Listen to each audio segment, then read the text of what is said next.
Постановка спектакля – процесс увлекательный, но в то же время трудоемкий, долгий и многоэтапный. Театральный зритель обычно не задумывается о том, сколько труда вложено даже в самый простой, на первый взгляд, спектакль. А ведь над каждой театральной постановкой работают не только актеры и режиссеры. Здесь важен вклад и работников, монтирующих декорации на сцене, и тех, кто делает их в мастерской. В настоящее время в Сибайском государственном театре драмы имени Арслана Мубарякова насчитывается порядка 10 цехов – музыкальный, пошивочный, реквизитно-бутафорный, декорационный, осветительский и другие. Работа над одним спектаклем в среднем занимает 2 месяца.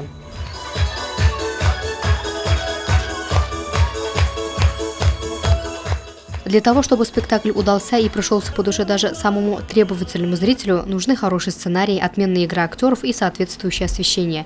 Немаловажную роль играет и оформление сцены, над которым в Сибайском театре работают 2 художника-постановщика. Для начала делается эскиз. Потом этот эскиз утверждается художественным руководителем, и уже совместно вместе с декораторами и с техперсоналом уже советуемся по костюмам и по декорации, тоже начинаем определять, утверждать и работать начинаем. Для начала я показываю макет, то есть по макету.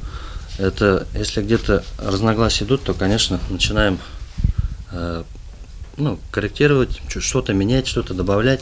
Воплотить в реальность фантазии и замыслы режиссера не так-то просто. От работы художников-постановщиков зависит многое. Поэтому люди этой профессии должны обладать тонким чутьем и представлять полную картину времени, в котором происходит действие спектакля, быт, предметы утвари, одежды и так далее.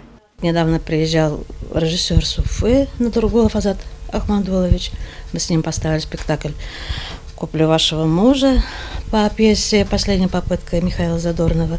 С ним очень интересно было работать, и остались приятные ощущения, впечатления. И сейчас я лично сама буду ставить новую пьесу. Вадим Гельманов, наш молодой режиссер, ставит спектакль.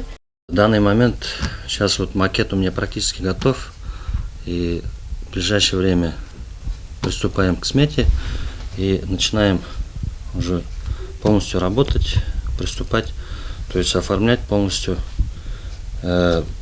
Пьеса называется «Ватисма Махарзаман», то есть, конец света, знаете, наверное, было такое время, в 2012 году, и по телевидению тоже крутили видеозаписи. То есть вот этот момент будем показывать. Театральный костюм является составной частью сценического образа актера и художественного образа спектакля в целом. Одежда, как и грим, способны искусственно изменить внешность артиста. Работники костюмерного цеха также вносят свою лепту в театральную постановку. Вовремя костюмы, чтобы готовы были, стиранные, глаженные, аккуратные. И вовремя артисты должны одеваться от и до. От носков до головного убора. В реквизитно-бутафорном цехе создается театральный реквизит. В своей работе мастера используют самые разные материалы.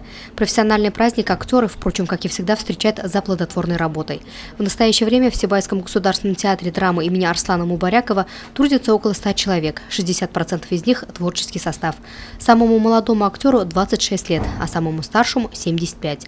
Сейчас идут последние приготовления к программе, которую зрители смогут увидеть 27 марта. Она посвящена Международному дню театра и Году российского кино. Как стало известно, сибайские актеры востребованы и в кинематографе. Так, в этот день зрителям будут показаны отрывки порядка 10 фильмов, снятых киностудиями Башкортостан, Москва и Санкт-Петербург. Луиза Мустафина, Дамир Хайбулин, Гульгина Раскильзина, телекомпания СТВ.